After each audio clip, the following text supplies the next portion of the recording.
Assalamualaikum warahmatullahi wabarakatuh.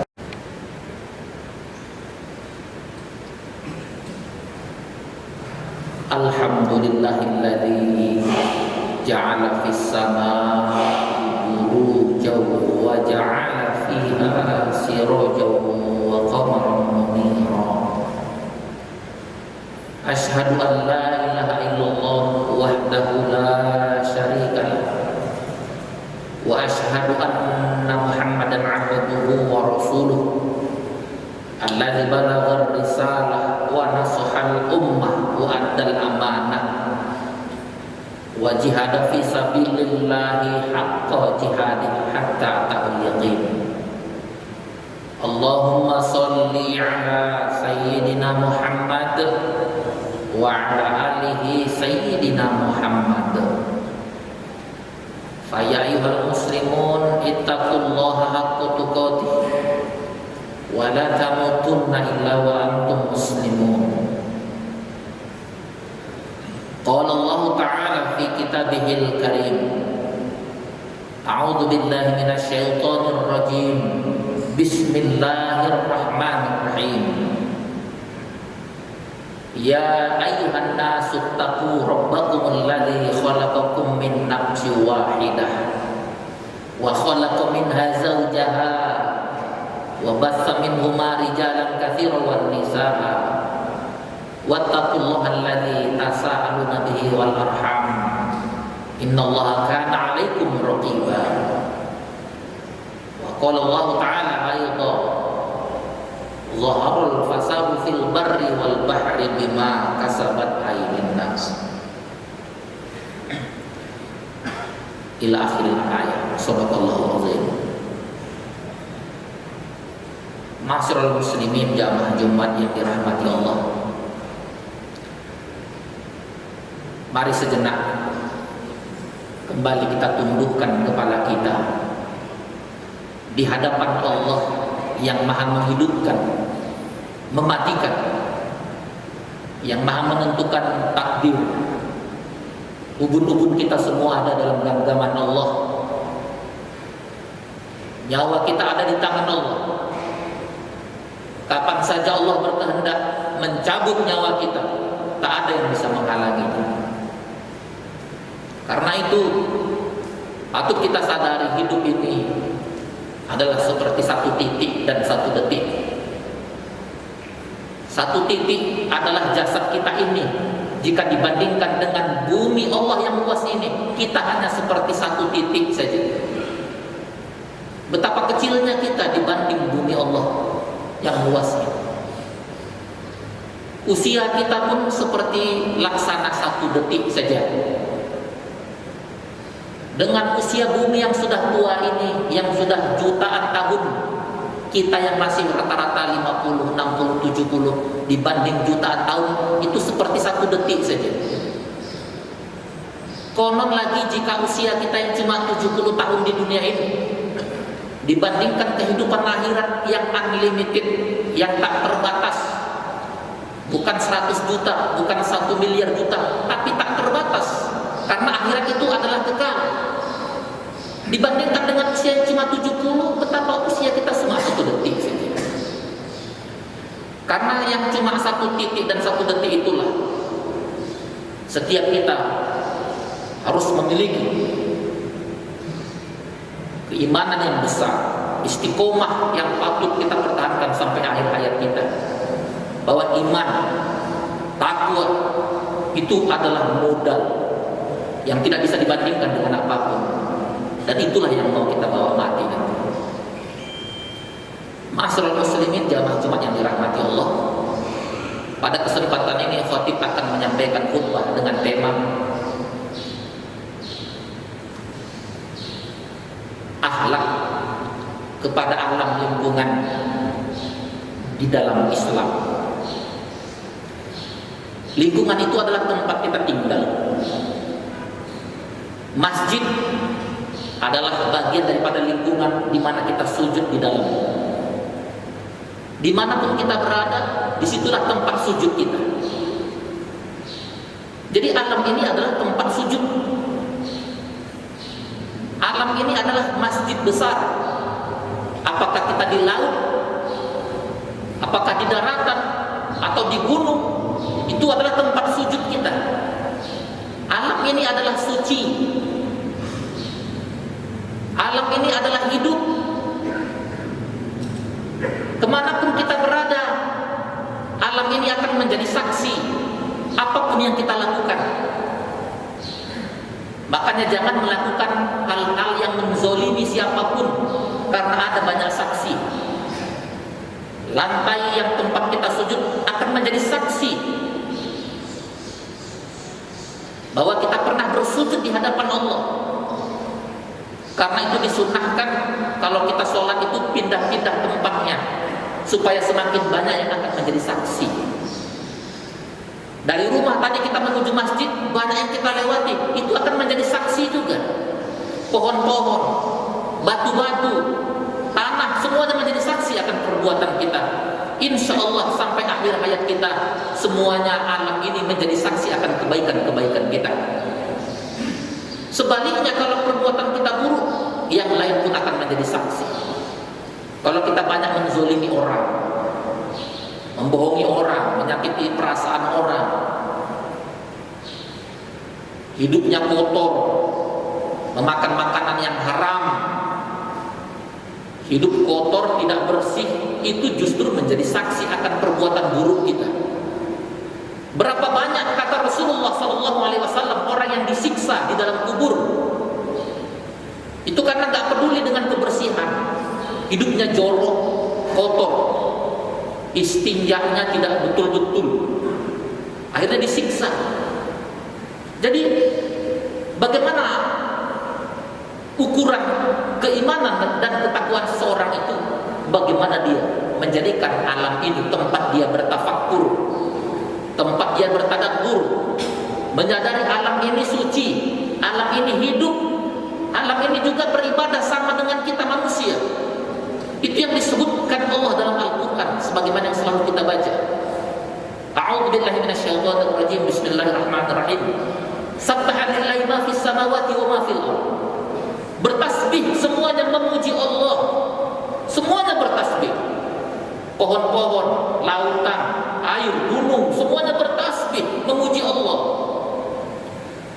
Bagaimana kita memperlakukan Al-Quran sebagai kalamullah, begitulah seharusnya kita memperlakukan alam ini. Alam ini adalah ayat-ayat Allah. Ini yang disebut dengan ayat-ayat kauniyah. Rugi kita membaca Quran yang 30 juz, 114 surat, tapi kita tak membaca alam yang besar ini, alam yang luas ini. Sehingga kalau kita paham alam ini bersujud, bertasbih memuji Allah, ketika kita melihat gunung, lautan, akan terefleksikan dalam hati kita, Rabbana ma khalaqta hadza batila. Sungguh Engkau Maha Suci Allah. Sungguh tidak ada sesuatu pun yang Kau ciptakan sia-sia. Itulah wujud respect, penghormatan, rasa kebersamaan bahwa kita ini sudah begitu banyak diberikan nikmat oleh alam ini. Lewat alam ini kita bisa bernapas, kita merasakan indahnya matahari, udaranya kita hirup setiap saat, airnya yang kita minum. Nikmat yang mana lagi yang tidak kita syukuri, kata Allah dalam Al-Quran itu. Tetapi manusia dengan kerakusannya,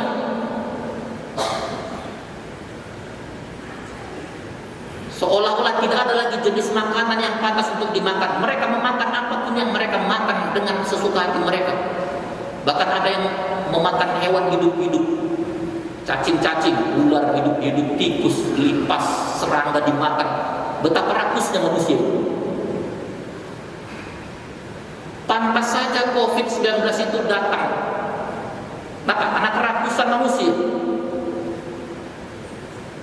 Hutan-hutan ditebangi, dibakar, digunduli.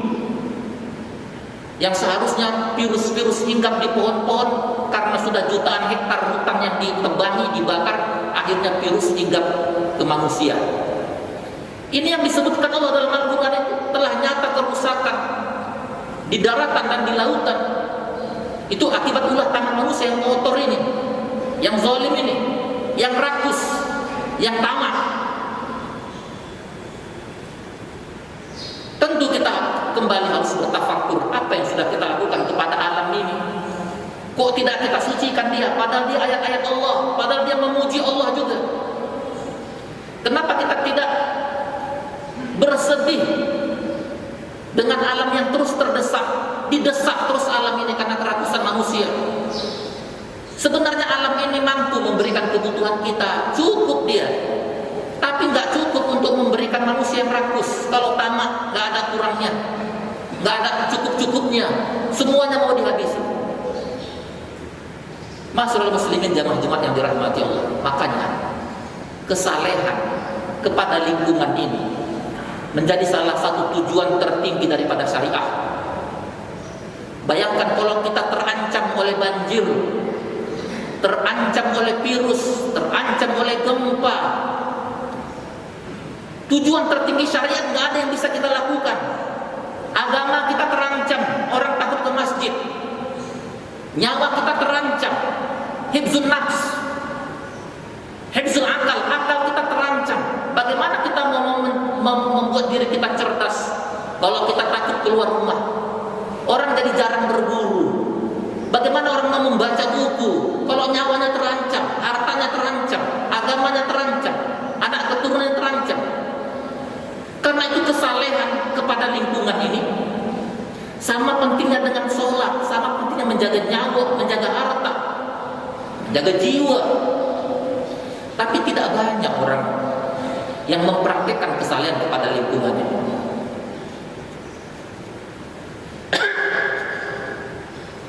Padahal nama-nama surat dalam Al-Quran itu diambil dari nama-nama alam ini, supaya kita bersama alam ini sama-sama mengakui kita ini makhluk Allah. Harus banyak-banyak bertafakur. Ada nama surat Al-Baqarah, ada namanya Al-Ankabut, An-Namal, An-Nahl, Al-Fil, Al-Qamar, Asy-Syams. Deretan nama-nama surat ini itu diambil dari nama-nama alam, supaya kita manusia ini ketika melihat alam, melihat kebesaran Allah. Karena itu para ulama kadang-kadang mengatakan alam ini sebagai masjid besar. Alam adalah Al-Quran besar. Makanya sayangi dia. Banyak kita berzikir ketika melihat alam ciptaan Allah.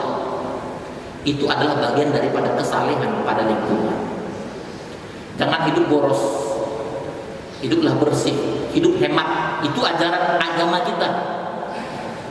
Berwudu jangan terlalu semangat sehingga harus menghabiskan air begitu banyak. Sedangkan di air yang mengalir di sungai sekalipun, kata Rasulullah, kita harus hemat mengambil air wudu. Di air yang mengalir di sungai sekalipun harus hemat. Apalagi kalau air yang kita gunakan untuk wudu itu pakai air keran, tentu harus lebih hemat lagi. Jangan terlalu bersemangat, tapi di sisi yang lain kita boros. Ini akan menyebabkan kita semakin susah nanti. Apalagi kalau air yang bersih menjadi langka, akhirnya air yang kita gunakan terbatas dan lama-lama jadi bernajis. Ibadah kita pun jadi gak sah karena kita berwudu dengan air yang bernajis. Karena itu penting ini akhlak kepada lingkungan ini.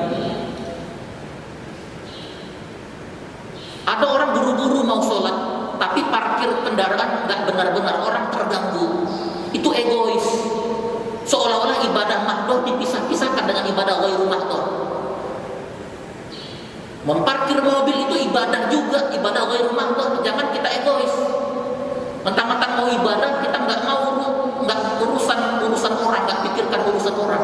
Itu egois. Jangan mentang-mentang kita mau ibadah kepada Allah, urusan akhlak kepada sekitar nol. Itu tidak pernah terjadi dalam diri Rasulullah. Rasulullah Shallallahu Alaihi Wasallam bahkan dalam keadaan perang sekalipun, dalam keadaan perang itu dilarang untuk menebang pohon, dilarang merusak sumber-sumber mata air. Itu akhlak kepada alam. Boleh jadi nanti kita ini yang baik kepada alam, yang suka pada kebersihan, itu ada pintu surga di situ. Boleh jadi akhlak kita kepada alam yang baik, alam-alam ini bersaksi tentang kebaikan kita, ada pintu surga di situ. Bagaimana diceritakan dalam hadis, seorang wanita yang nakal sekalipun, perempuan yang tidak baik sekalipun, karena dia iba, kasihan pada seekor anjing yang kehausan, dia ambil air itu ke dalam sumur, dia kasih minum. Kata Rasulullah, itu wanita calon penghuni surga. Begitu cara Rasulullah untuk menasihati kita supaya kita jangan asik sendiri dalam beribadah ini. Lihat keadaan sekitar kita. Ketika Rasulullah menjadi imam sholat pun tidak egois, mentang-mentang jadi imam, urusan apa dengan makmum, nggak pernah dilihat ke belakang. Kalau ada makmum yang tua-tua, sholatnya diringkas. Yang diringkas sholatnya, bukan menyuruh yang tua-tua sholat di rumah, nggak pernah. Tidak pernah Rasulullah mengatakan yang tua-tua sholat di rumah saja, saya mau baca ayat yang panjang-panjang. Tidak pernah. Inilah kearifan Rasulullah, bahwa dalam ibadah mahdoh sekalipun harus lihat, tanggap dengan apa yang ada di sekitar kita. Harus care, peduli dengan sekeliling kita. Itulah sebenarnya Islam.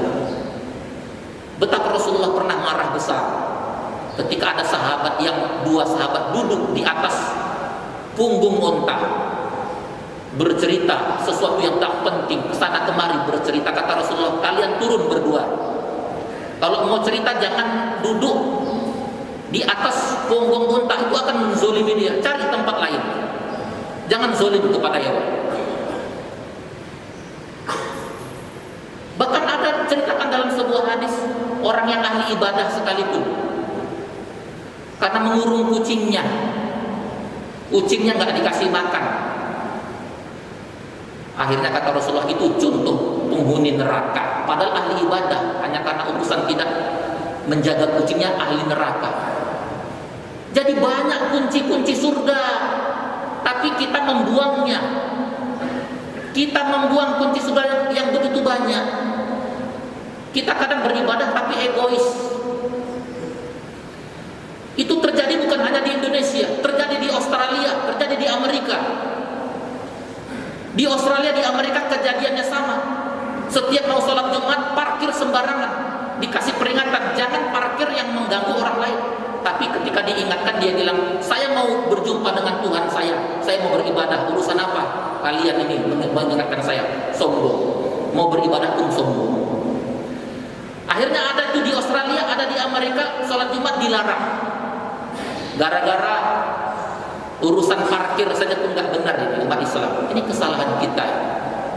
Itulah karena kurang berakhlak kepada alam, kepada lingkungan. Egois, mentang-mentang beribadah seolah-olah mau mengerjakan apa. Ma'asyiral muslimin dan umat yang dirahmati Allah. Insya Allah kita semua ini adalah umat Islam yang dicintai Allah, yang mencintai juga makhluk-makhluknya. Sudah banyak korban nyawa, banyak harta yang hilang, banyak keturunan kita yang lenyap karena kita nggak menjaga alam ini. Peristiwa banjir bandang pada masa Nabi Nuh, peristiwa paceklik pada masa Nabi Yusuf. Untung Nabi Nuh cerdas membangun kapal besar. Beruntung Nabi Yusuf bisa memprediksi mimpi dari seorang raja akan terjadi paceklik besar, dan rakyat sudah disuruh hidup hemat, menanam, panen, kemudian disimpan di logistik gudang-gudang makanan. Ketika terjadi kekeringan, maka jiwa manusia bisa diselamatkan. Penelitian ilmiah mengatakan 2040 atau 2050 Jakarta akan tenggelam. Itu bukan penelitian yang main-main, penelitian serius. Jakarta akan tenggelam di 2040 atau 2050. Apa tindakan kita? Maka kita harus memulai dari diri kita sendiri. Meskipun nggak banyak membantu, tapi kita sudah memulai dari diri kita sendiri. Kalau kita berbuat pun, kalau kebijakan-kebijakan pemerintah tidak mendukung menjaga alam ini habis juga semuanya. Penelitian Profesor Dr. S. Ali Kodra mengatakan di Indonesia setiap 1 jam itu hutan-hutan yang digunduli, setiap 1 jam itu luasnya 20 kali lapangan sepak bola. Setiap 1 jam itu di Indonesia hutan-hutan yang digunduli. Bayangkan berapa hektar dalam 2 jam, dalam seminggu, dalam sebulan, dalam setahun, berapa juta hektar yang digunduli. Karenanya bumi makin terdesak. Bumi makin terdesak. Manusia akan semakin bingung, makin banyak, akhirnya susah mencari pekerjaan, kriminalitas meningkat, orang sesak napas karena udara bersih semakin susah. Karena itu kembali kepada diri kita masing-masing. Mudah-mudahan Allah Subhanahu wa taala melindungi kita, menjaga kita, dan memasukkan kita ke dalam surganya karena akhlak kita kepada lingkungan. Mudah-mudahan bermanfaat. Barakallahu li wa lakum fil Qur'anil azim wa nafa'ani wa iyyakum bima fihi minal ayati wa dzikril hakim wa taqabbal minni wa minkum tilawatahu innahu huwal ghafurur rahim.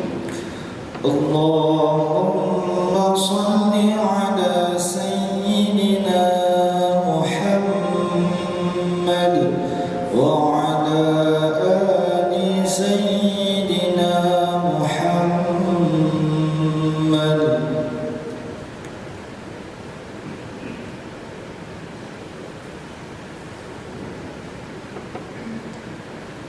Alhamdulillahilladzi lahul mulku wal hamdu wa lahul quwwah wal qudrah wal iradah wa ilaihil mustaqa wa wal musta'an la haula wa la quwwata illa billahil aliyyil azim. Asyhadu an la ilaha illallah wahdahu la syarika lahu wa asyhadu anna Muhammadan abduhu wa rasuluhu khataman nabiyyin la nabiyya ba'dah. Allahumma shalli ala sayyidina Muhammad wa ala ali sayyidina Muhammad. Ya ayyuhal muslimun usikum wa iyaya bittaqwallahi la'allakum tuflihun. Qala Allah ta'ala fi kitabihil karim, a'udzu billahi minasyaitonir rajim. Bismillahirrahmanirrahim. Wal 'ashr innal insana lafi khusr illa alladziina aamanu wa 'amilus shalihaat wa tawassaw bil haqqi wa tawassaw bis sabr. Innallaha wa malaikatahu yusholluna 'alan nabi ya ayyuhalladziina aamanu shallu 'alaihi wa sallimu taslima. Allahumma ighfir lil muslimina wal muslimat wal mu'minina wal mu'minat al ahya'i minhum wal amwat innaka sami'un qaribun mujibud da'wat wa ya qadiyal hajat. Allahumma rabbana na'udzu bika min qalbi la yakhsha wa min al 'ilmi la yanfa' wa min an nafsi la tashba' wa min ad du'a'i la yusma'. Allahumma rabbana na'udzu bika min al hammi wal hazan wa na'udzu bika min al ajzi wal kasal wa na'udzu bika min al jubn wal bukhl wa na'udzu bika min ghalabati ad-dayn wa qahri rijal. Rabbana atina fid dunya hasanah wa fil akhirati hasanah wa qina adzabannar. Ibadallah, innallaha ya'muru bil 'adli wal ihsan wa ita'i dzil qurba wa yanha 'anil fahsya'i wal munkari wal baghi ya'izukum la'allakum tadhakkarun washkuru 'ala ni'amihi yu'tikum wa la dzikrullahi